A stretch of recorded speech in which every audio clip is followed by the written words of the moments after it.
You won't believe what happened on my latest trip from Lagos to Enugu, Nigeria. See, I'm about to take you on a wild ride. I mean a ride with complete stunning views. And then plenty surprises and an honest review of the airline. But before we take off, let's start with the tour of the GAT Terminal. If you have been following my airport adventures, you already know that we've explored the glitz of Lagos International Terminals and that of the domestic wings too. But today, we are diving into the OG of Lagos Airport. We're talking about the forefathers of Lagos Airport, Gongon. So now, welcome to the granddaddy of Lagos Airport, which is the GAT Terminal 1.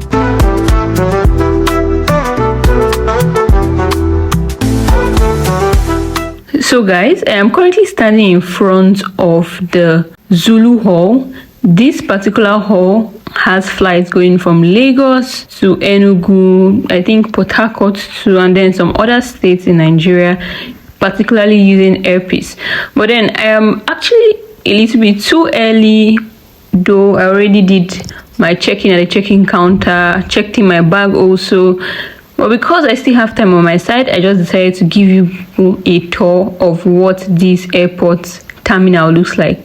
By the way, this is one of the domestic terminals of the Lagos International Airport, or should I say the oldest domestic terminal of the Murtala Muhammed Airport, known as the GAT Terminal. Now, why this may not have the flash of the newer terminals, this has got character and a little bit of quirks here and there. Guys, I am talking about the OG, the Oga Patakpata one of the Lagos airport in general. Now let me give you a quick history of this GAT terminal. First and foremost, it will interest you to know that GAT is actually a mnemonic that stands for General Aviation Terminal. Now, General Aviation Terminal 1, which I said is the first terminal, has quite a story. Originally, this was the old Ikeja Airport, which was serving as the Lagos main airport during the colonial era.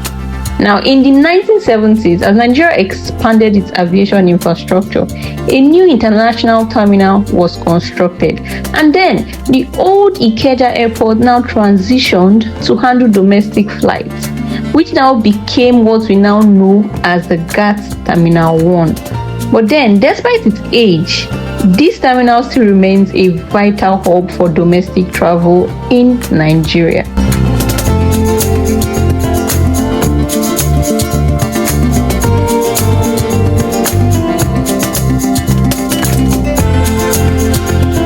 As you already saw, I showed you the other hall, the car parks, and the exit entrance of this terminal.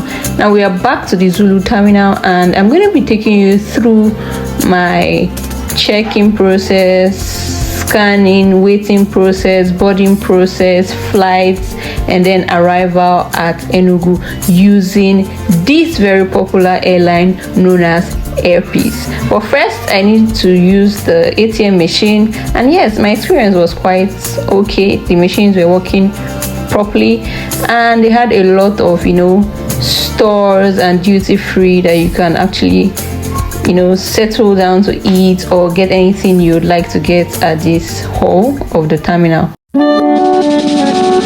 That brings to mind, tell me in the comment section, what have you heard about this airline called Airpeace? Tell me about your experiences, from unexpected delays to delightful surprises. Tell me how you think this airline has made you feel, or how you think they can improve, or in general what you've heard about the airline. Because today I'm going to be sharing my own experience, my own journey through this GAT terminal, and then with my flights using Airpeace from Lagos to Enugu. Well, I'll say so far so good. It hasn't been anything short of ordinary.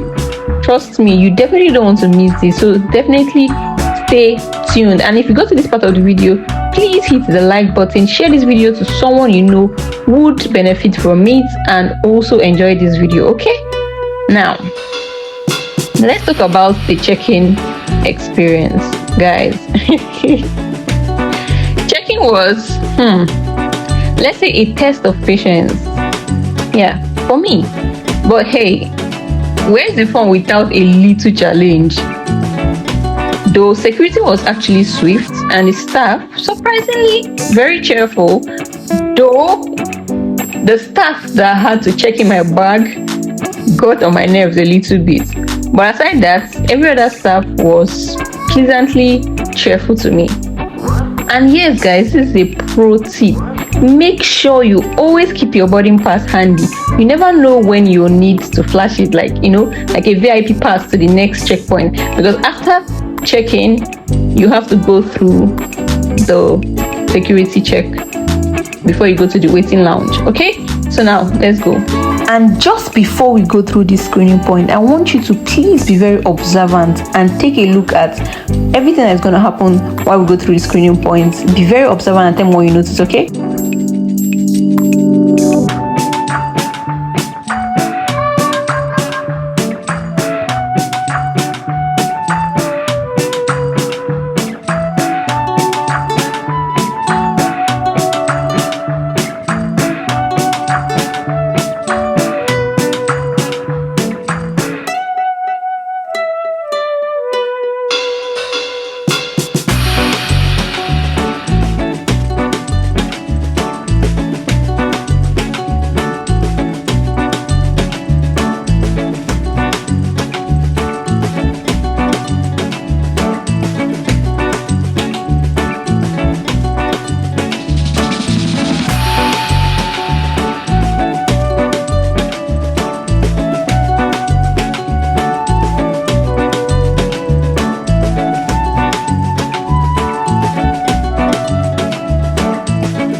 Okay, so tell me, what did you notice? I'm being very specific at that screening point itself. If you didn't see it at the first watch, then go back and watch it again. Anyways, I am currently at the waiting lounge. Like I said, we were quite early, or I was quite early, so yeah, we're gonna wait for a long time. I just pray there'll be no delay on this flight, because this is an early morning flight and I really have to get to work. Work is by 8 a.m. so let's just hope and pray that this 6 a.m. flight doesn't extend to whatever time the delay might cause. So yeah.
Okay guys, it is time to board. As you already know, Air Peace is our chariot for today, and despite mixed feelings and the reviews online, I'm keeping an open mind. And yes, let us now board via Air Peace. Well, I would say boarding was orderly and the crew greeted us with warm smiles, though some looked like they were stressed. But yeah, the queue was actually long because a lot of persons were boarding different crafts at that point. So not just airpiece boarding at that point. So yeah, I mean, no, I think it was just airpiece, but different destination. But whatever, I can't really place or remember exactly, but yeah, the aircraft that we are currently about to use is the Boeing 737-500, and it actually looks well maintained. Yeah, anyways, let's go.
Now let's talk about inside the aircraft. As you saw from the seat layout, the seats were comfy, there was decent amount of leg room, and the cabin had that new plane smell, or maybe it was just the air freshener, I don't know. But yeah, during my in-flight experience up in the air, the flight was smooth, no turbulence, just the gentle hum of the engines and the occasional snack carts where they get to bring snacks. So speaking of snacks, the meat pie was surprisingly tasty, and those they are small snacks. Anyways, the crew were very attentive and very professional, I must say. Then mid-flight, I struck up a conversation with my seatmate, a fellow traveler with tales of his own. And you know what I think it's actually this moment that make flying memorable. What do you think? Anyways, we have arrived in Enugu, touchdown Enugu City 042. Well, the airport here is modest but functional. I already gave a tour of this airport in my previous video, so you do want to check it out. Baggage claim was quick, the exit process smooth. Enugu, here I come. Anyways, reflecting on the journey, GAT Terminal 1 may lack the bells and the whistles of the standard international or domestic terminal, but it gets the job done. That's what we call functional. Airpiece exceeded expectations. Actually, I would say I had a pleasant flight experience because I did not experience any delay, because had it been the flight was delayed, what would I have said to my boss? Anyways, for fellow travelers, make sure you arrive early at the GAT terminal, pack some patience alongside with you, okay? And then keep an open mind. You might just be pleasantly surprised. Anyways, we've come to the end of this video. Thank you so much for joining me on this adventure. If you enjoyed this tour and flight experience, give it a thumbs up, subscribe for more travel tales, and share your own airport stories in the comments below. Until next time, keep exploring. Bye bye.